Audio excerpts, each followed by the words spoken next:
ನಮಸ್ಕಾರ ಎಲ್ಲರಿಗೂ. ಇವತ್ತಿನ ವಿಡಿಯೋ ಸ್ವಲ್ಪ ವಿಶೇಷನ ಅದ. ಯಾಕೆ ವಿಶೇಷ ಅಂತಂದ್ರೆ ನಮ್ಮ ಮನೆಯೊಳಗೆ ಬನಶಂಕರಿ ಕುಲಧರ್ಮ ಇತ್ತು. ಹೆಂಗೆ ಮಾಡಿದ್ವಿ ಮತ್ತು ಕುಲಧರ್ಮ ಅಂದ್ರೇನು, ಅದ್ರ ವಿಶೇಷತೆ ಏನು ಅನ್ನೋದನ್ನು ಈ ವಿಡಿಯೋದೊಳಗೆ ಸಂಪೂರ್ಣವಾಗಿ ನಿಮಗೆಲ್ಲ ತೋರಿಸ್ತೀನಿ. ಪ್ರತಿ ವರ್ಷ ವೈಶಾಖ ಮಾಸದ ಕೃಷ್ಣ ಪಕ್ಷದ ಚತುರ್ದಶಿ ದಿನ ಬನಶಂಕರಿ ಕುಲಧರ್ಮ ಅಂಥೇಳಿ ಆಚರಣೆ ಮಾಡ್ತಾರೆ. ಅದರೊಳಗೂ ಬನಶಂಕರಿ ಯಾರ ಮನೆ ಕುಲದೇವತೆ ಇರ್ತಾಳಲ್ಲ ಅವರಂತೂ ತಪ್ಪದೆ ಈ ಪ್ರತಿ ವರ್ಷ ಈ ಕುಲಧರ್ಮವನ್ನು ಮನೆಯೊಳಗೆ ಮಾಡೇ ಮಾಡ್ತಾರೆ. ಇನ್ನು ಕುಲಧರ್ಮ ಅಂತಂದ್ರೆ ಏನು ಅಂತಂದ್ರೆ ಪಾರ್ವತಿ ದೇವಿ ಬನಶಂಕರಿಯಾಗಿ ಅವತಾರ ಮಾಡಿದಂಥ ದಿನಕ್ಕನ ಕುಲಧರ್ಮ ಅಂಥೇಳಿ ಕರೀತಾರೆ. ಅದನ್ನು ಪ್ರತಿ ವರ್ಷ ಬನಶಂಕರಿ ಕುಲಧರ್ಮ ಅಥವಾ ಬನಶಂಕರಿ ಅವತಾರ ಮಾಡಿದಂಥ ದಿನ ಅಂಥೇಳಿ ಸಂಭ್ರಮದಿಂದ ಎಲ್ಲರೂ ಮಾಡ್ತಾರೆ. ಇನ್ನು ಬಾದಾಮಿ ಬನಶಂಕರಿ ಒಳಗಂತೂ ಭಾಳ ವಿಜೃಂಭಣೆಯಿಂದ ಈ ಕುಲಧರ್ಮವನ್ನು ಮಾಡ್ತಾರೆ. ವೈಶಾಖ ಮಾಸದ ಕೃಷ್ಣ ಪಕ್ಷದ ಚತುರ್ದಶಿ ದಿನ ತಾಯಿ ಪಾರ್ವತಿ ದೇವಿ ಬನಶಂಕರಿ ರೂಪದೊಳಗೆ ಅವತಾರವನ್ನು ಮಾಡಿ ದುರ್ಗಮಾಸುರನ ಸಂಹಾರವನ್ನು ಮಾಡಿದ್ಲು. ಅದರ ಹಿನ್ನೆಲೆ ಏನು, ಅದರ ಪೌರಾಣಿಕ ಕಥೆ ಏನು ಅನ್ನೋದನ್ನು ಒಂದು ಸಪ್ರೇಟ್ ವಿಡಿಯೋ ಮಾಡೀನಿ. ಇನ್ನು ಯಾರು ಆ ವಿಡಿಯೋನ ನೋಡಿಲ್ಲ, ಆ ವಿಡಿಯೋದ ಲಿಂಕನ್ನು ಡಿಸ್ಕ್ರಿಪ್ಷನ್ ಬಾಕ್ಸ್ ಒಳಗೆ ಕೊಟ್ಟಿರ್ತೀನಿ, ನೋಡ್ರಿ. ಅಂದ್ರೆ ಗೊತ್ತಾಗ್ತದೆ ಬನಶಂಕರಿ ಅವತಾರ ಮಾಡಲಿಕ್ಕೆ ಅದರ ಹಿನ್ನೆಲೆ ಏನು ಅಂಥೇಳಿ. ಇನ್ನು ನಮ್ಮ ಮನೆಯೊಳಗೆ ನಾವು ಹೆಂಗೆ ಮಾಡಿದ್ವಿ ಅನ್ನೋದನ್ನು ತೋರಿಸ್ತೀನಿ. ಯಾಕಂದರೆ ನಮ್ಮ ಮನೆ ಕುಲದೇವತೆ ಬನಶಂಕರಿ. ಹಾಗಾಗಿ ಸುಮಾರು ಒಂದು 8 ವರ್ಷದಿಂದ ಪ್ರತಿ ವರ್ಷವೂ ತಪ್ಪದೆ ಈ ಕುಲಧರ್ಮವನ್ನು ಮಾಡ್ಕೋತಾ ಬಂದೀನಿ.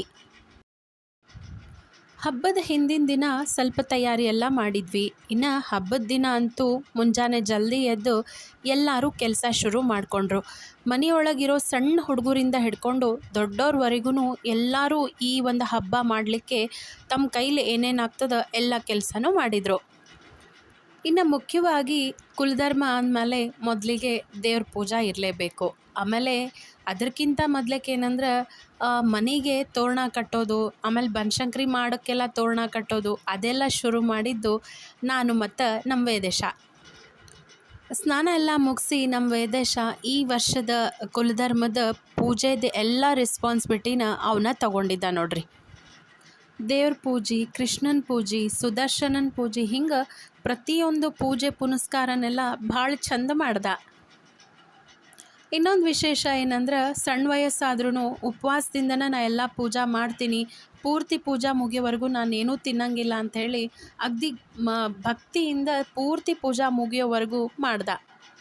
ಅವ್ನು ಮಾಡೋ ಪೂಜಾ ಆಮೇಲೆ ಹೇಳುವಂಥ ಮಂತ್ರಗಳು ಎಲ್ಲ ಕೇಳಿ ನೋಡಿ ಭಾಳ ಖುಷಿ ಅನ್ನಿಸ್ತು. ದೇವ್ರ ಪೂಜಾ ತೀರ್ಥ ಎಲ್ಲ ಆಮೇಲೆ ಬನಶಂಕರಿ ಪೂಜಾನ ಶುರು ಮಾಡಿದ್ವಿ. ಕುಲಧರ್ಮ ಅಂಥೇಳಿ ಬನಶಂಕರಿ ಮೂರ್ತಿ ಇದೆ ನಮ್ಮ ಮನೆಯೊಳಗೆ. ಹಾಗಾಗಿ ಬನಶಂಕರಿ ಮೂರ್ತಿಗೆ ಪಂಚಾಮೃತ ಅಭಿಷೇಕವನ್ನು ಮಾಡಿದ್ವಿ. ಆಮೇಲೆ ಇದರ ಜೊತೆಗೆ ಈಗ ಮಾವಿನ ಹಣ್ಣಿನ ಸೀಸನ್ ಬೇರೆ, ಹಾಗಾಗಿ ಮಾವಿನ ಹಣ್ಣಿನ ಶಿಕರಣಿ ಮಾಡಿ ಶಿಕರಣಿಯಿಂದನೂ ಬನಶಂಕರಿ ತಾಯಿಗೆ ಅಭಿಷೇಕವನ್ನು ಮಾಡಿದ. 4 ವರ್ಷದಿಂದ ಕುಲಧರ್ಮದ ಪೂಜಾ ಎಲ್ಲ ನಮ್ಮ ವೇದೇಶನ ಮಾಡ್ಲಿಕ್ಕತ್ತಿದ್ದು.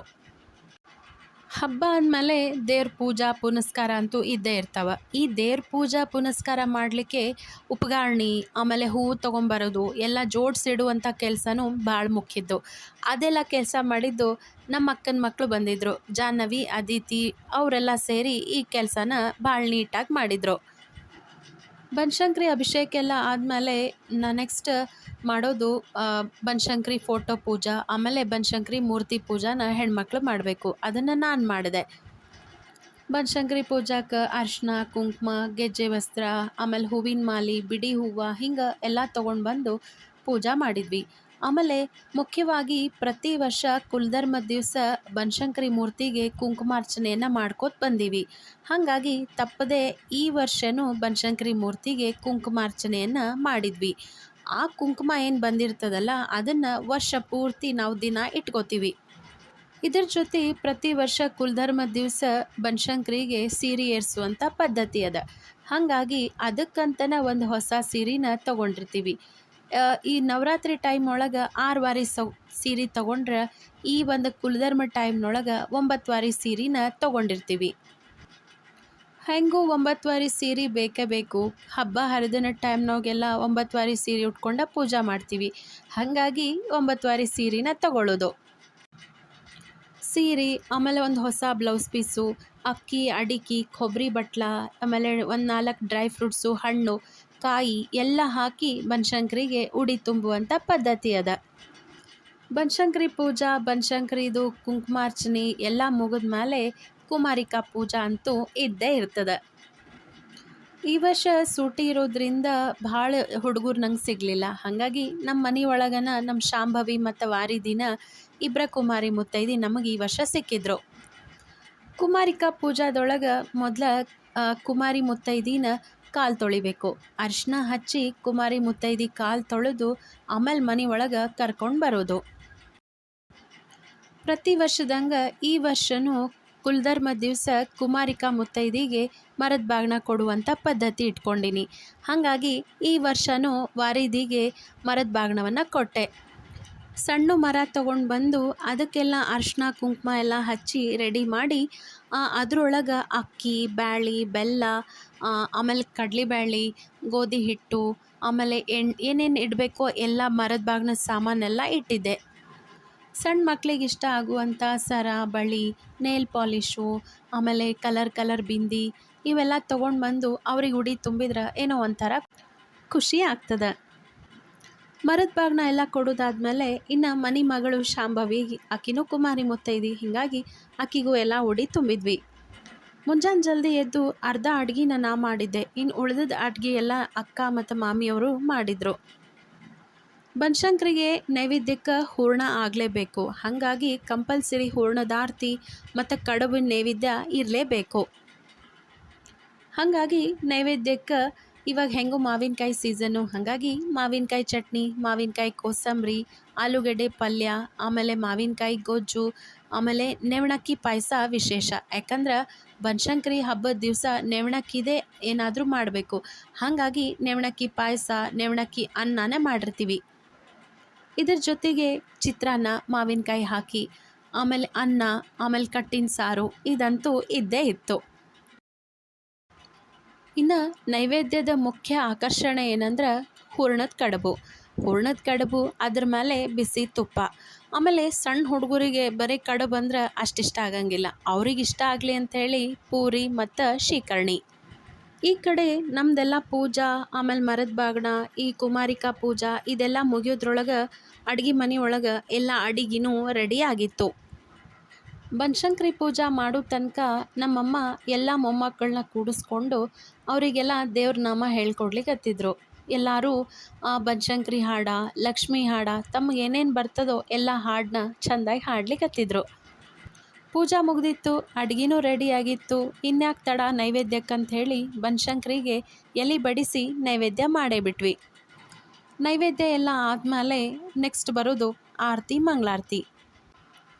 ವೇದೇಶ ಎಲ್ಲ ಮಂಗಳಾರತಿ ಮಾಡಿದ್ರೆ ನಾನು ಮತ್ತು ಶಾಂಭವಿ, ಮಾಮಿಯವರು ಎಲ್ಲರೂ ಸೇರಿ ಬನಶಂಕರಿಗೆ, ದೇವರಿಗೆ ಎಲ್ಲರಿಗೂ ಆರತಿ ಮಾಡಿದ್ವಿ. ಬನಶಂಕರಿಗೆ ಆರತಿ ಮಾಡೋದಾದ್ಮೇಲೆ ಕುಮಾರಿಕಾ ಇಬ್ಬರಿಗೂ ಆರತಿ ಮಾಡೋದು ವಿಶೇಷ. ಆಮೇಲೆ ಎಲ್ಲರೂ ಭಕ್ತಿಯಿಂದ ಪ್ರದಕ್ಷಿಣೆ ನಮಸ್ಕಾರ ಹಾಕಿ ದೇವರಿಗೆ ಹೂವು, ಅರ್ಶಿನ ಕುಂಕುಮ, ಮಂತ್ರಾಕ್ಷತೆ ಎಲ್ಲ ಏರ್ಸಿದ್ರೆ ನಮ್ಮ ಶಾಂಭವಿ ಹೋಗಿ ಏರ್ಸಿದಂಥ ಮಂತ್ರಾಕ್ಷತೆನ ಮತ್ತೆಲ್ಲ ಚೆಲ್ಲುವಂಥ ಕೆಲಸನ ಮಾಡ್ಲಿಕ್ಕತ್ತಿದ್ಲು. ಇಷ್ಟಾಗೋದ್ರೊಳಗೆ ಮಧ್ಯಾಹ್ನ 1 ಗಂಟೆ ಆಗಿತ್ತು. ಹಾಗಾಗಿ ಪಾಪ ಮುಂಜಾನಿಂದ ಹುಡುಗರು ಏನೂ ತಿಂದಿರಲಿಲ್ಲ. ಎಲ್ಲ ಹುಡುಗರು ಉಪವಾಸನೇ ಇದ್ದರು. ಹಾಗಾಗಿ ಇನ್ಯಾಕೆ ತಡ ಅಂಥೇಳಿ ಬ್ರಾಹ್ಮಣ, ಮುತ್ತೈದಿ ಊಟ, ಹುಡುಗರು ಊಟ ಎಲ್ಲ ಮಸ್ತ್ ಆಯಿತು. ಪ್ರತಿ ವರ್ಷದಂಗೆ ಈ ವರ್ಷವೂ ಕುಲಧರ್ಮ ಭಾಳ ಚಲೋ ಆಯಿತು.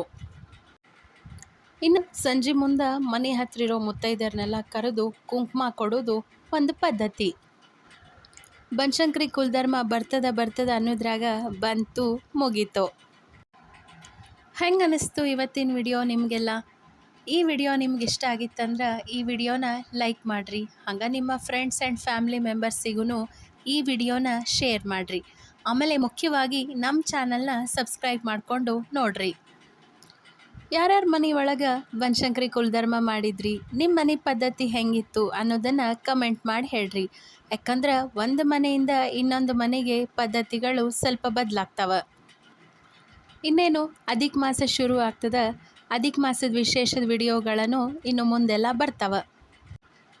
ಹಾಗಾಗಿ ಯಾವ ವಿಡಿಯೋನೂ ಮಿಸ್ ಆಗಬಾರ್ದು ಅಂದರೆ ನಮ್ಮ ಚಾನಲ್ನ ಸಬ್ಸ್ಕ್ರೈಬ್ ಮಾಡಿಕೊಂಡು ವಿಡಿಯೋಸನ್ನು ನೋಡಿರಿ. ಮತ್ತು ಮುಂದಿನ ವಿಡಿಯೋ ಜೊತೆ ಬರ್ತೀನಿ. ಅಲ್ಲಿ ತನಕ ಥ್ಯಾಂಕ್ ಯು.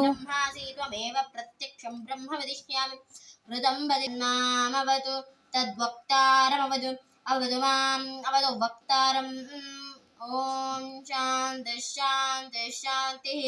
ಸಹಸ್ರಶೀರ್ಷ ಪುರುಷ ಸಹಸ್ರಾಕ್ಷ ಸಹಸ್ರಪಾತ್ ಸ ಭೂಮಂ ವಿಶ್ವದೋ ವೃತ್ವಾತ್ಯಾದಿಷ್ಟ ದಶಾಂಗುಲಂ.